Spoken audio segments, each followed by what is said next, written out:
نحمده ونصلي على رسوله الكريم أما بعد رب اشرح لي صدري ويسر لي أمري واحلل عقدة من لساني يفقهوا قولي۔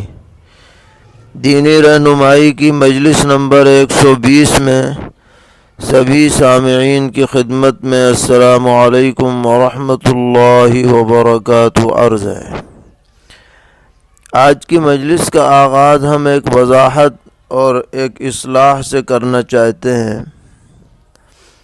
مجلس نمبر 118 میں جو 15 اگست 2021 میں منعقد کی گئی تھی، ایک سوال آیا تھا کہ کیا صحابہ کرام رضی اللہ تعالی عنہم 2 رکعت پڑھ کر اپنے جانوروں کو زندہ کرا لیا کرتے تھے؟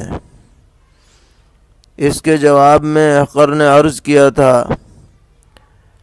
کہ ایسے کسی واقعے کا ثبوت ہمارے علم میں نہیں ہے، لیکن بعد میں متعدد حضرات نے توجہ دلائی کہ کتب تاریخ و سیر میں اس طرح کے ایک واقعے کا ثبوت ملتا ہے۔ چنانچہ کتابوں سے مراجعات کی گئی اور امام بیہقی رحمۃ اللہ علیہ کی دلائل النبوہ اور علامہ ابن کثیر رحمۃ اللہ علیہ کی البدایہ والنہایہ اور علامہ طبرانی رحمۃ اللہ علیہ کے رسالے من عاش بعد الموت میں اس واقعے کا ذکر موجود ہے، اور سند بھی ایسی نہیں ہے کہ اسے بالکل رد کیا جا سکے۔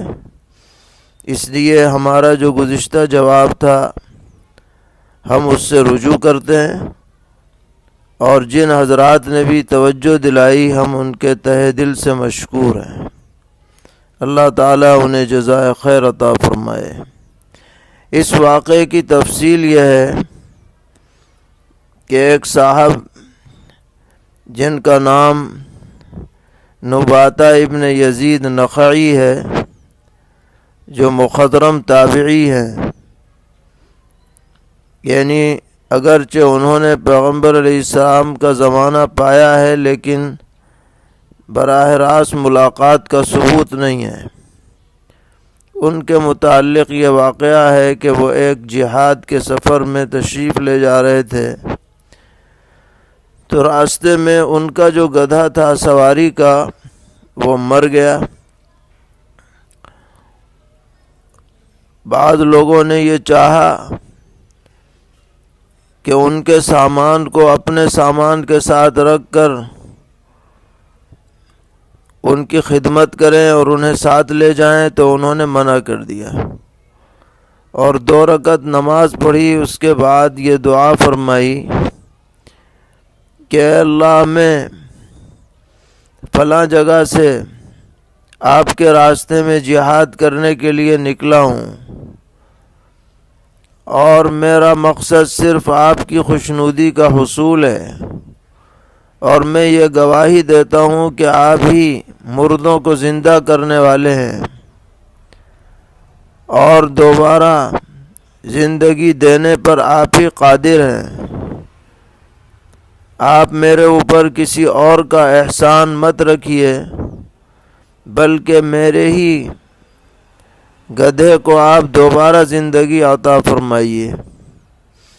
یہ دعا انہوں نے نہایت اخلاص کے ساتھ فرمائی، چنانچہ اللہ تعالیٰ نے ان کے گدھے کو دوبارہ زندگی عطا فرمائی۔ امام بیہقی رحمۃ اللہ علیہ لکھتے ہیں کہ یہ دراصل کرامات کے قبیل سے ہے جو کسی بھی نیک امتی سے صادر ہو سکتی ہے اتفاقاً، لیکن اس کا مطلب یہ نہیں ہے کہ جس مجاہد کا بھی کوئی گدھا مر جائے یا گھوڑا مر جائے یا سواری مر جائے تو وہ بس 2 رکعت نماز پڑھے اور دعا کرے اور تو اس کے گھوڑے گدھے کو زندگی مل جائے گی، ایسی کوئی ضمانت نہیں ہے۔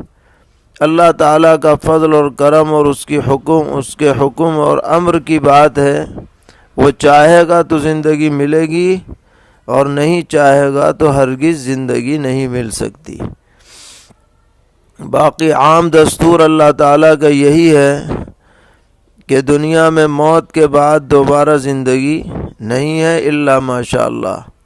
خود قرآن پاک میں بھی اللہ تعالیٰ نے احیاء موتا کے واقعات ذکر فرمائے ہیں. سیدنا حضرت ابراہیم علیہ السلام کے لیے پرندوں کو زندہ کر کے دکھلایا گیا. حضرت عزیر علیہ السلام کی سواری 100 سال کے بعد اللہ تعالیٰ نے اس کو دوبارہ زندگی عطا فرمائی. تو احیاء موتا اللہ کے حکم سے ممکن ہے، اس میں کوئی شک نہیں ہے. لیکن ایسا نہیں ہے کہ جب بھی 2 رکعت پڑھو جب ہی احیاء موتا صادر ہو جائے، ایسا نہیں ہے. ایک صاحب اور سوال کرتے ہیں کہ ہم نے یہ بھی سنا ہے کہ ایک خاتون نبی اکرم علیہ السلام کی خدمت میں حاضر ہوئیں اور ان کے ساتھ ان کا ایک بیٹا بھی تھا. انہوں نے مدینہ منورہ میں چند دن قیام کیا. اسی درمیان ان کے بیٹے کو بیماری لاحق ہوئی اور اس کا انتقال ہو گیا. جب اس کے انتقال کی خبر اس کی والدہ کو ملی تو انہوں نے نہایت ہی محبت اور شفقت کے ساتھ اللہ تبارک و تعالیٰ کے دربار میں اس بیٹے کی زندگی کے لیے دعا فرمائی. تو اللہ تعالیٰ نے اسی وقت اس کے بیٹے کو زندہ فرما دیا اور وہ اچھا خاصا اٹھ کر بیٹھ گیا. تو بہرحال سوال یہ ہے کہ اس واقعے کی سندی حیثیت کیا ہے؟ جواباً عرض ہے کہ یہ واقعہ حیات الصحابہ میں بھی نقل کیا گیا ہے دلائل النبوہ کے حوالے سے، اور بعض دیگر کتابوں میں بھی ہے. اس کی ایک سند جو عبداللہ ابن عون کے واسطے سے ہے، اس سند کے اندر تو انقطاع پایا جاتا ہے، یعنی ان کا سماع حضرت انس رضی اللہ تعالی عنہ سے نہیں ہے. اور ایک دوسری سند ہے، اس میں ایک راوی صالح المری جو ہے متروک ہے. اس لیے سنداً دونوں روایتوں پر کلام ہے، لیکن واقعے کو بے اصل نہیں کہا جائے گا، اور زیادہ سے زیادہ یہی کہا جائے گا کہ یہ بھی کرامات کے قبیل سے ہے. اللہ تعالیٰ کبھی کبھی اپنی قدرت دکھلاتے ہیں. ایک صاحب سوال کرتے ہیں کہ آپ نے کسی مجلس میں بیان کیا تھا کہ اولاد اپنے والدین کے لیے رفع درجات کا سبب بنتی ہے، تو اس کے متعلق کچھ تفصیل بیان کریں. تو جواباً عرض ہے کہ سنن ابن ماجہ کے اندر روایت ہے، سیدنا حضرت ابو ہریرہ رضی اللہ تعالی عنہ فرماتے ہیں کہ نبی اکرم صلی اللہ تعالی علیہ وسلم نے ارشاد فرمایا کہ ان الرجل لترفع درجته في الجنة فيقول ان هذا فيقال باستغفار ولدك لك. کیا آدمی کے جنت میں درجے بلند ہوں گے تو وہ حیرت سے پوچھے گا کہ یہ اتنا اونچا درجہ کیسے ملا؟ تو جواب ملے گا کہ تمہاری اولاد نے تمہارے حق میں استغفار کیا ہے، اس کی وجہ سے تمہارا درجہ بلند ہوا ہے. اسی طرح اوجز المسالک جو موطا مالک کی شرح ہے حضرت شیخ رحمۃ اللہ علیہ کی، اس میں حضرت سعید بن المسیب کا مقولہ ہے جو سید التابعین ہیں رحمہ اللہ تعالی، کہ آدمی کا درجہ اس کی اولاد کی دعا کی بدولت آخرت میں بلند ہو جاتا ہے۔ تو اس میں کوئی استبعاد کی بات نہیں ہے۔ خود پیغمبر علیہ السلام نے فرمایا کہ انسان جب انتقال کر جاتا ہے تو عمل کا سلسلہ بند ہو جاتا ہے، لیکن 3 باتیں اس کے لیے بعد میں بھی رفع درجات کا سبب بنتی ہیں: ایک صدقہ جاریہ، ایک علم نافع، اور ایک ایسی اولاد جو اس کے لیے دعائے خیر کرے۔ یہ روایت مسلم شریف میں موجود ہے، اس لیے کوئی استبعاد اس کے اندر نہیں ہونا چاہیے، اور اولاد کو چاہیے کہ وہ بکثرت اپنے والدین کے لیے دعا میں مشغول رہیں، ان کے لیے رفع درجات کی دعا کرتے رہیں۔ پوچھتے ہیں کہ کاتب وحی عبداللہ ابن سعد قرشی نے کتابت وحی کے اندر کچھ غلط حرکت کی تھی اور بعض وحی کے کلمات کا انکار کیا تھا، اور پھر وہ مرتد ہو کر کے مکہ معظمہ چلے گئے اور وہاں جا کر یہ کہا کہ میں ہی وحی کے اندر گھٹا بڑھا دیتا تھا۔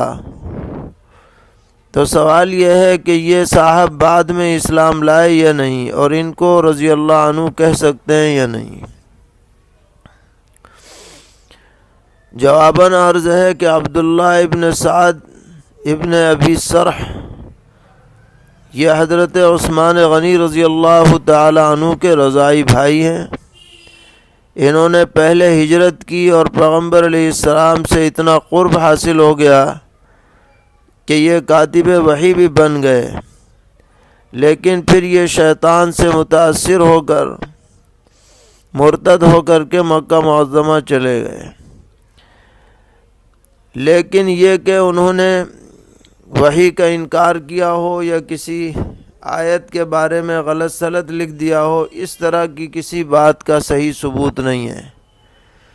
البتہ یہ ہے کہ جب مکہ معظمہ فتح ہو گیا تو نبی اکرم علیہ الصلاۃ نے ویسے تو عام معافی کا اعلان فرمایا، لیکن چند لوگوں کی معافی نہیں تھی، ان میں سے ایک یہ بھی تھے ابن ابی سرح۔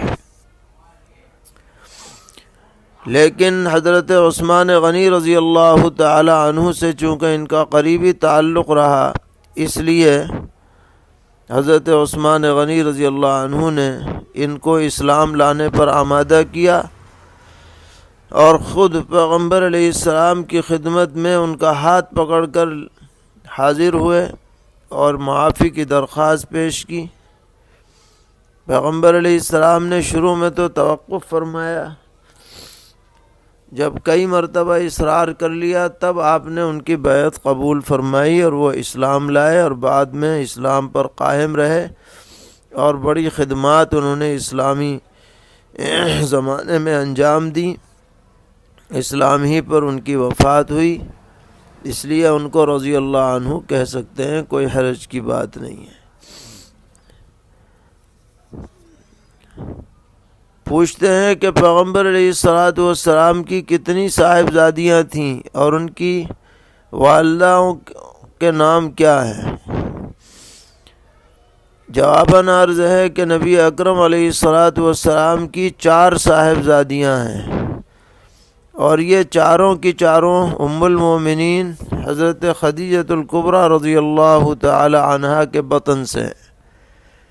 ان میں سب سے بڑی ہیں حضرت زینب رضی اللہ تعالی عنہا، جن کا نکاح حضرت ابو العاص رضی اللہ تعالی عنہ سے ہوا تھا۔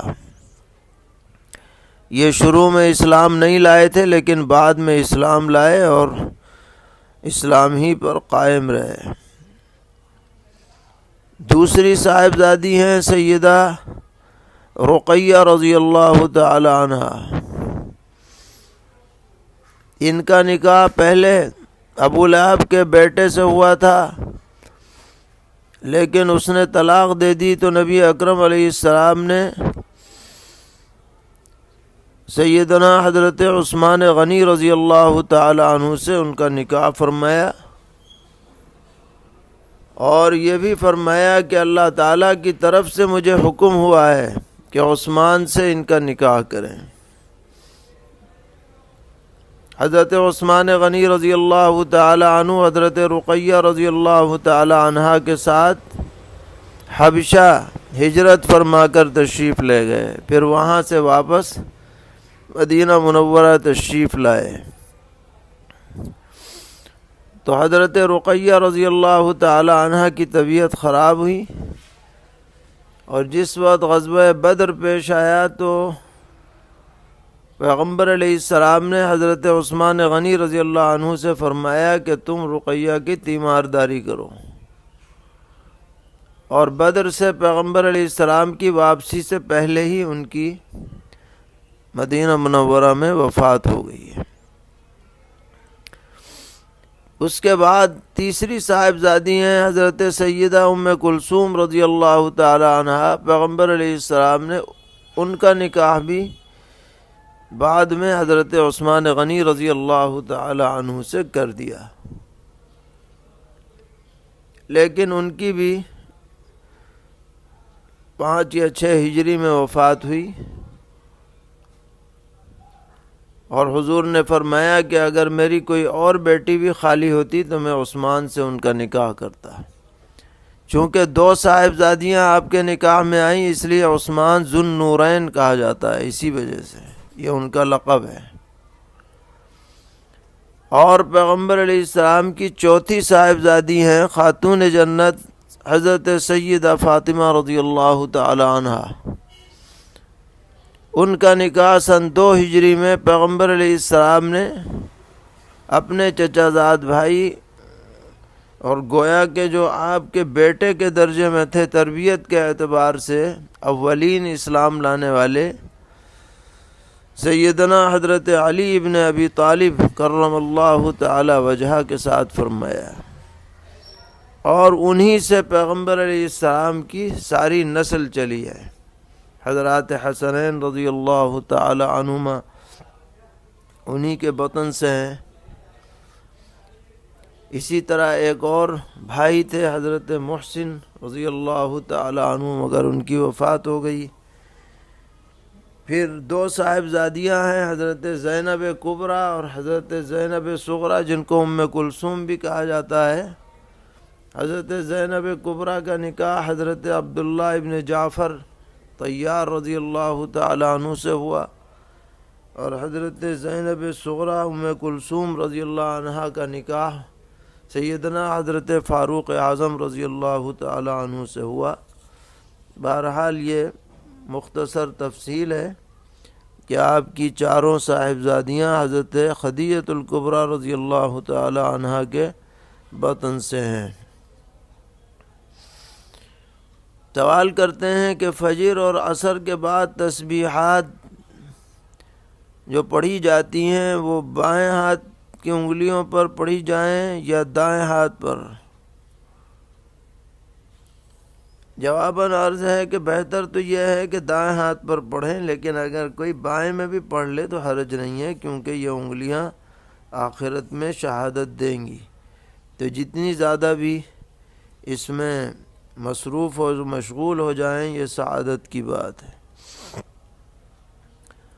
پوچھتے ہیں معجزہ شق القمر پیش آنے کے بعد کیا پیغمبر علیہ السلام نے انگلی کے اشارے سے دونوں کو ٹکڑے فرمایا تھا یا صرف دعا فرمائی تھی؟ جواباً عرض ہے کہ انگلی کے اشارے کا ثبوت نہیں ہے، البتہ دعا کا ثبوت ہے، اور اللہ تعالیٰ کی قدرت سے وہ 2 ٹکڑے ہوئے ہیں، محض آپ کے اشارے سے نہیں ہے، اللہ کی قدرت سے۔ یہ معجزہ ہے جو اللہ نے آپ کی حقانیت کو دکھلانے کے لیے دنیا کے سامنے پیش فرمایا۔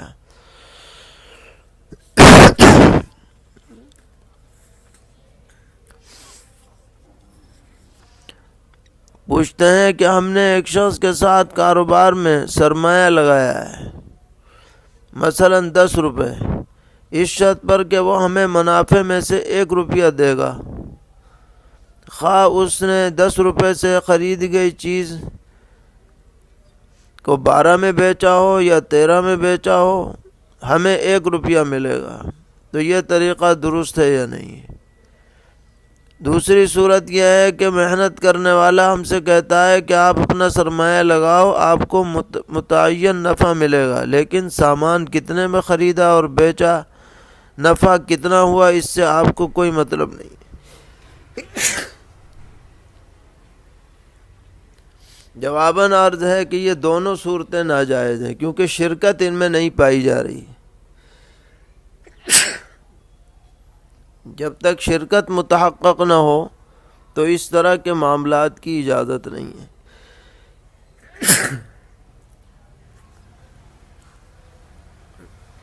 کسی صاحب علم سے باقاعدہ تحقیق کر کے ہی ایسے معاملات میں بات طے کرنی چاہیے۔ اپنی طرف سے کوئی بات طے کر لی جائے یہ مناسب نہیں ہے۔ بہت سے معاملات مشتبہ اور ناجائز ہوتے ہیں۔ اللہ تعالی ہم سب کو دین پر استقامت عطا فرمائے، ہر طرح کے شرور اور فتن سے محفوظ فرمائے۔ وصلی اللہ تعالی علی خیر خلقہ محمد وآلہ وصحبہ اجمعین برحمتک یا ارحم الراحمین۔